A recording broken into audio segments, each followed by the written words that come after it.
السلام علیکم، اب تک کی اہم خبروں کے ساتھ میں ہوں شہزاد خان۔ نظر ڈالیں گے ہیڈ لائنز پر۔ لائن آف کنٹرول پر پاک فوج نے دشمن کے ناپاک ارادے پھر مٹی میں ملا دیے۔ نیکرون سیکٹر میں داخل ہونے والا بھارت کا ایک اور جاسوس کوارڈ کاپٹر مار گرایا۔ بھارتی کوارڈ کاپٹر 700 میٹر تک پاکستانی حدود میں داخل ہوا تھا۔ لداخ پر چین کے ہاتھوں شرمندگی کے بعد مودی کی کووڈ پالیسی بھی ناکام۔ بھارت کورونا کیسز کے لحاظ سے دنیا کا نواں بڑا ملک بن گیا۔ ایک دن میں مزید 260 افراد ہلاک، اموات 5000 کے قریب پہنچ گئیں۔ 7000 سے زائد نئے کیسز کے ساتھ متاثرہ افراد کی تعداد 1,72,000 سے زائد ہو گئی۔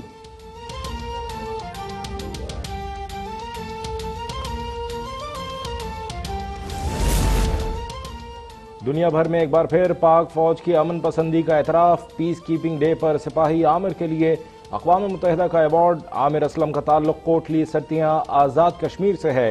جاپان کے سفیر کا آرمی چیف کے نام خط۔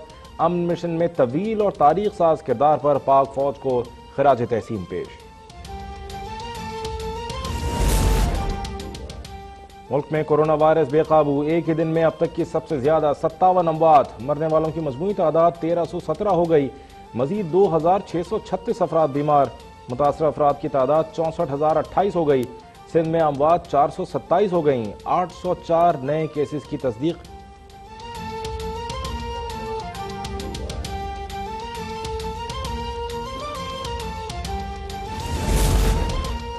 کورونا نے فرنٹ لائن فائٹرز ڈاکٹرز کو بھی نشانے پر رکھ لیا۔ مہلک وائرس نے 24 گھنٹے میں 4 ڈاکٹرز کی جان لے لی۔ لاہور میں ڈاکٹر ثنا فاطمہ زندگی کی بازی ہار گئیں۔ گجرانوالہ میں ڈاکٹر نعیم اختر جاں بحق، پشاور میں ڈاکٹر خانزادہ شنواری اور کوئٹہ میں ڈاکٹر زبیر احمد نے اپنی جان دی۔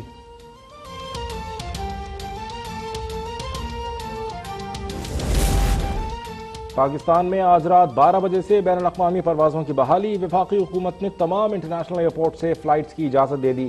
1 جون سے مزید 10 ٹرینیں چلائے جانے کا بھی امکان۔ لاک ڈاؤن مزید نرم ہوگا یا سخت؟ قومی رابطہ کمیٹی کا اجلاس 31 مئی کو طلب۔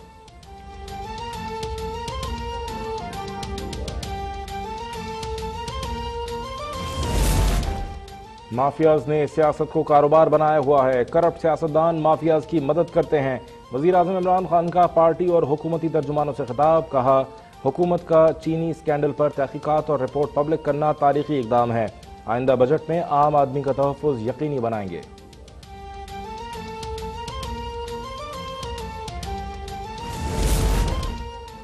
دو جون کو شہباز شریف کی نیب میں پیشی سے متعلق تمام حفاظتی اقدامات مکمل۔ کورونا وبا کے پیش نظر تحقیقاتی ٹیم اور شہباز شریف کے درمیان ٹیبل پر گلاس وال کی تنصیب۔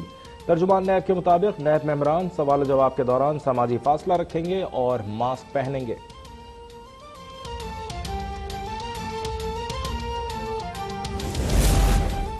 توشہ خانہ ریفرنس میں سابق وزیراعظم نواز شریف کے وارنٹ گرفتاری جاری۔ احتساب عدالت کا نواز شریف اور آصف زرداری کو 11 جون کو پیش ہونے کا حکم۔ نیب کی جانب سے یوسف رضا گیلانی اور عبدالغنی مجید کو گرفتار کرنے کی استدعا مسترد۔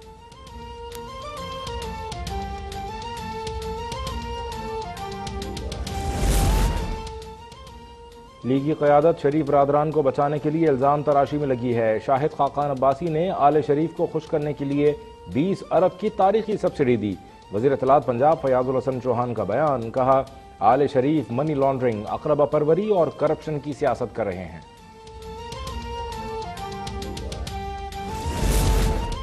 1 جون سے پیٹرولیم مصنوعات کی قیمتوں میں کمی کی سمری وزارت خزانہ کو ارسال۔ پیٹرول 7 روپے 6 پیسے، مٹی کا تیل 11 روپے 88 پیسے سستا کرنے کی سفارش۔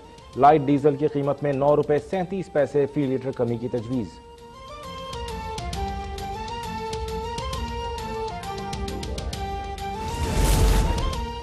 فلاور ملز ایسوسی ایشن کا آج سے پنجاب میں آٹا مہنگا کرنے کا اعلان۔ 20 کلو آٹے کا تھیلا 5 روپے اضافے سے 900 سے زائد روپے میں فروخت ہوگا۔ وزیر خوراک پنجاب عبدالعلیم خان نے قیمتوں میں اضافے کا اعلان مسترد کر دیا، کہا مختلف اضلاع میں گندم کی قیمتوں میں فرق ہے، ایک ریٹ نہیں ہو سکتا۔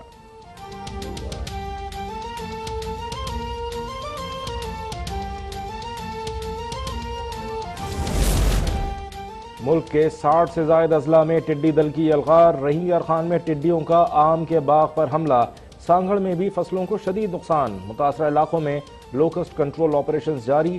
این ڈی ایم اے کے مطابق 3,13,000 ہیکٹر رقبے کا سروے ہو چکا، 4400 ہیکٹر رقبے کا ٹریٹمنٹ کیا گیا۔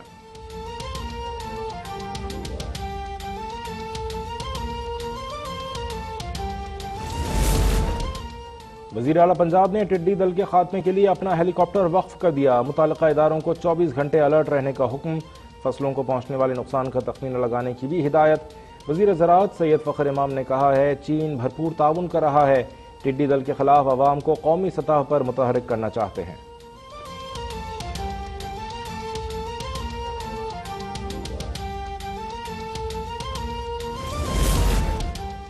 امریکہ میں کورونا سے مزید 340 افراد ہلاک، اموات 1,03,000، متاثرین 17,75,000 سے زائد۔ برطانیہ میں مزید 324 افراد لقمہ ازل بن گئے، دنیا بھر میں کورونا سے ہلاکتیں 3,64,000 ہو گئیں۔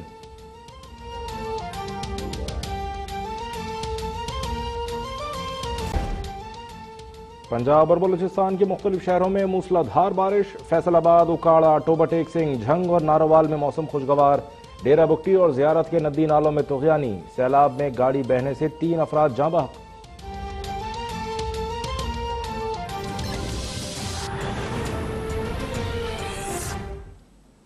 ویلکم بیک، ہیڈ لائنز آپ نے دیکھیں۔ بلٹن کے آغاز میں آپ کو بتائیں، بھارت کی پاکستانی فضائی حدود میں جاسوسی کرنے کی ایک اور کوشش پاک فوج نے ناکام بنا دی۔ D G I S P R کے مطابق پاک فوج نے بھارتی جاسوس ڈرون کوڈ کاپٹر کو نیکرون سیکٹر میں مار گرایا۔ پاک فوج نے بھارت کی پاکستانی فضائی حدود کی خلاف ورزی اور جاسوسی کی ایک اور کوشش ناکام بنا دی۔ D G I S P R major general Babar Iftikhar کے مطابق پاک فوج نے لائن آف کنٹرول کے نیکرون سیکٹر پر بھارتی جاسوس ڈرون مار گرایا۔ جاسوس ڈرون پاکستان کی حدود میں 700 میٹر تک آ چکا تھا۔ واضح ہے کہ 27 مئی کو بھی بھارت کی جانب سے ڈرون کا سہارا لے کر پاکستان کی جاسوسی کی کوشش کی گئی تھی، جسے پاک فوج نے فوری طور پر مار گرایا تھا۔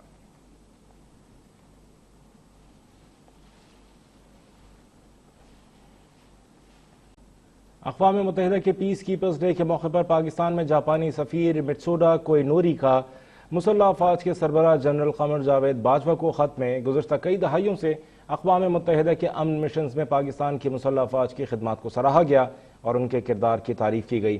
اقوام متحدہ کے پیس کیپرز کے عالمی دن کے موقع پر پاکستان میں جاپانی سفیر مٹسوڈا کوئینوری نے مسلح افواج کے سربراہ جنرل قمر جاوید باجوہ کو خط بھیجا۔ جاپانی سفارت خانے کے مطابق خط میں گزشتہ کئی دہائیوں سے اقوام متحدہ کے امن مشنز میں پاکستان کی مسلح افواج کی خدمات کو سراہا گیا اور ان کے کردار کی تعریف کی گئی ہے۔ جمعے کو بھیجے جانے والے مکتوب میں جاپانی سفیر مٹسوڈا کوئینوری نے کہا کہ اقوام متحدہ کے امن کاروں کے عالمی دن کے موقع پر پاک فوج کی خدمات قابل تحسین ہیں۔ اقوام عالم میں قیام امن کے لیے پاک فوج نے قابل قدر خدمات سر انجام دی۔ پاک فوج کئی دہائیوں سے اقوام متحدہ کے امن مشنز کے آپریشنز کا حصہ ہیں۔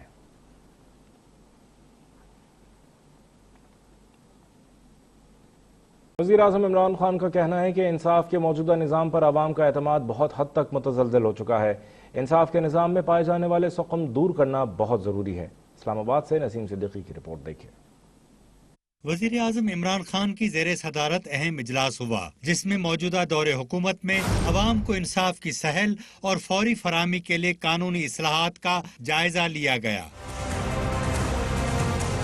وزیر اعظم نے فروغ نسیم، بابر اعوان اور اٹارنی جنرل پر مشتمل کمیٹی تشکیل دے دی۔ کمیٹی کو عوامی توقعات کے مطابق قانونی اصلاحات کا عمل آگے بڑھانے کی ہدایت کی گئی۔ وزیر اعظم نے ٹائم لائنز پر مبنی روڈ میپ مرتب کرنے کا ٹاسک بھی کمیٹی کو سونپ دیا۔ جامعہ پلان کی روشنی میں آئندہ ہفتے مزید فیصلے کیے جائیں گے۔ اجلاس میں اسلام آباد میں جدید فورنزک لیبارٹری قائم کرنے کا بھی فیصلہ کیا گیا۔ وزیر اعظم عمران خان کا اجلاس سے خطاب میں کہنا تھا کہ عوام کو آسان، سستے اور فوری انصاف تک رسائی کو یقینی بنانا ہوگا۔ حکومت کی اولین ترجیح معاشرے کے کمزور طبقات کی آواز بننا ہے۔ وزیر اعظم نے ہدایت کی کہ فوجداری مقدمات کے نظام میں اصلاحات، تھانہ کلچر میں تبدیلی، مقدمات کے اندراج، تفتیش، جیل خانہ جات میں اصلاحاتی عمل کے حوالے سے بھی روڈ میپ تشکیل دیا جائے تاکہ ان اصلاحات پر جلد از جلد عمل درآمد کو یقینی بنایا جا سکے۔